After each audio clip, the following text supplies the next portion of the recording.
kang makaingay. Kalat dito yaban. Yan mga bangako po, tahimik. Tahimik yung mga bangako.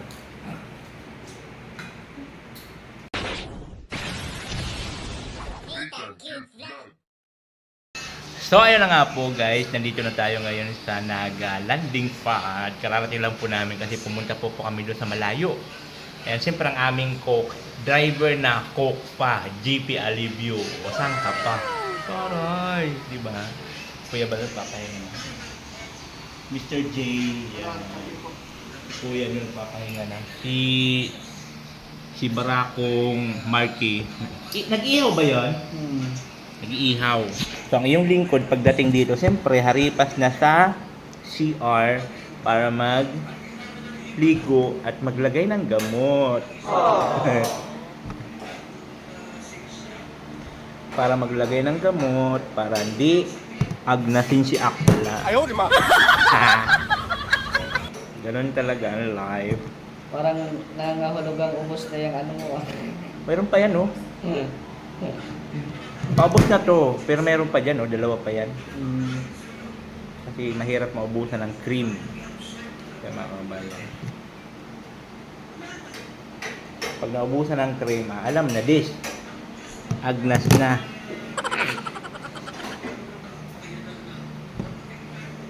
Mag-iiba ng lahi pag naubusan mo. Magpapalit anyo na. Ayaw, di ma! Kung naubusan ng cream, magpalit anyo na po. Diba? Eh kung bakit ito pinatatuan ko dito, ho, pinatakpan ko yung mga keloid. Ang daming keloid dyan dito. Ano yan? Aso? Wolf. Wolf. Astig yan kasi ano ako barako ako eh. Ayaw, di ma! Astig ang tato pero ang mayari. Oh! Ano? Mais ka. Tuloy mo. Astig din. Mais ka. Wag mong anuhin yung ano. Yung wolf baka ano lumabas. Pinatakpan ko yung ano kasi niya, yung mga keloid ko, yung pinaghiluman kasi dati na psoriasis nung nag-trigger siya. Dami niyan, dami, butik-butik ang papangit. Pinatakpan ko, pinatatuan ko, super sakit, nag-sacrifice ako. Para kahit mag-bikini ako sa Boracay, di gano'n halata. Ayaw, di ma! Sana umurakan. Baka sa ilog lang yan ang dait. Doon sa ano, na pinapaliguan natin. Saan yun? Doon sa may ano farm? Doon sa may farm? O, doon sa may fish ponds. Oo, may ilog ba gano'n? So yun po yung ginagawa ko every morning saka sa gabi. Kailangan ko maligo para mag-apply nito ng gamot. So pag naliligo naman ako, gamit ko Cetaphil body wash. Tapos pagkatapos ko nito maglagay, papadikit-dikitin ko sa konti. Saka pagkatapos naman Cetaphil na naman lotion. So ganun ang preparation ni Akla after maligo. Maraming orasyon. Ayaw, di ma! Siyempre, ang BSM Kalingap Cafe. So yun po yan. So yun po yung update namin sa lakad namin ngayong hapon. Halos maghapon po kami nasa kalsada. Si GP lang po yung dumper namin. Hindi naman kasi ako marunong mag-drive ng manual. Matic yun. Kung matic sana, pwede ko sa papalit-palitan kung matic, manual na. So ayan po. Ang niluluto kasi ni GP doon, adobong pusit. Ang ulam namin mamayang gabi, adobong pusit at saka inihaw na bangos. Walang lasa. 1 hour later. Hindi ako masigaw. Kakain na po kami dito po sa Landing. Ulam namin, adobong pusit. Ayan. Luto po yan ni JP Alivio. And of course, meron din po kami inihaw na bangos. Ayan. Ayan po ito. Sa atin nandun na nagpapahinga na. At syempre, nag-ihaw po ng bangos namin. Nag-ihaw ng aming bangos. Si Mark. Ha? Nagluto naman po ng adobong pusit namin ay si Jeffrey Alivio. Kain na kami.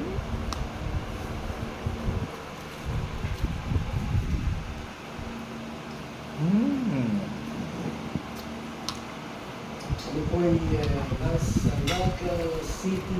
Ngayon, Kuya Bal.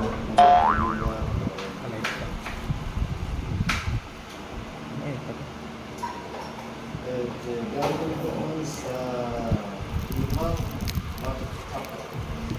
Iwan po namin na nagiging na ama.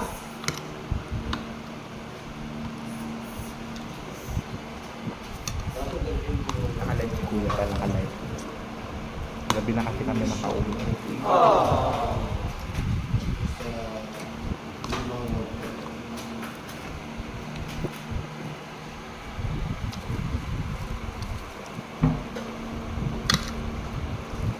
at bukas po mga kaibigan at mga kaibigan, punta kami sa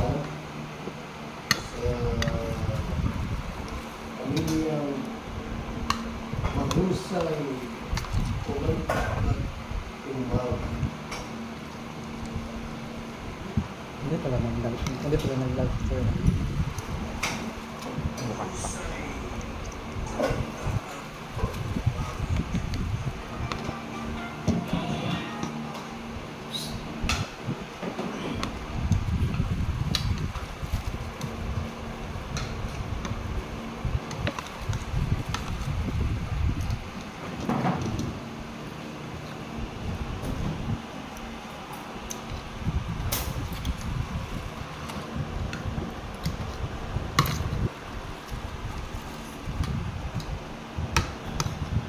Hindi ka makaingay.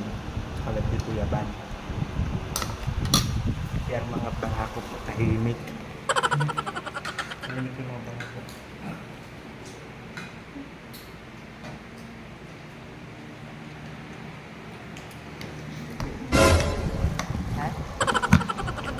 Isang dalagita po mga kaibigan, ang ating mga live po niya po. 8 o'clock. Ayun na rin. Isang dalagita po na pinawawa. Pinawawa po na sarili magulang. At binanggit ko dito mga kaibigan, ng apat na magulang pa lamang siya kami, 4 na taon ay iniwan na po ng kanyang mahusay at magaling na mga magulang.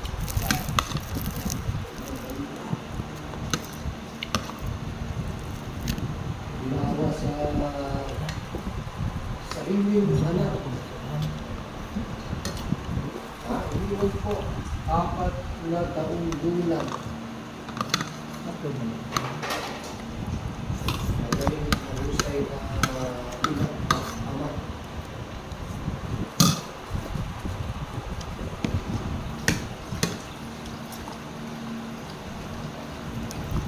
Bituka pa pala to, kaya alam mapait pa. Bituka. Magandang gabi sa ating lahat, sa ating mga katuloy po sa ating pangulangay. Wala pa na ulo. And Kalinga Tatay Papsi. Also, Kalinga Vlogs. And also, Kalinga kay Spao. And Josephine Dasilio. Kayansky TV, Kalinga gabi kay Kalinga Jose. And Lily Hopilia. And also kay Ate Christy.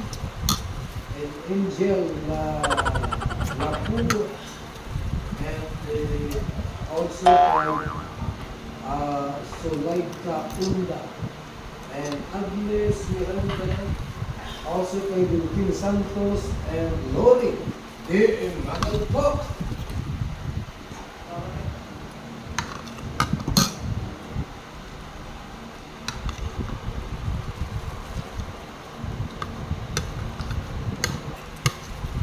Ayaw, di ba?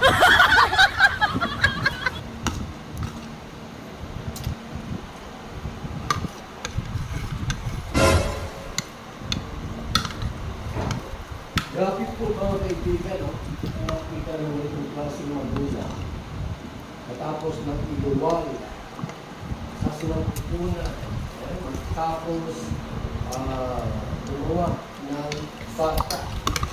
Tapos, iwan lang po basta ganun lang. Yung klaseng pagkatawag sa mga kapila na grabe naman po yung kapila.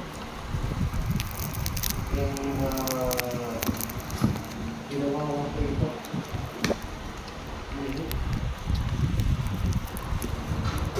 Apat na taong gulang iniwan sa kanyang lupa.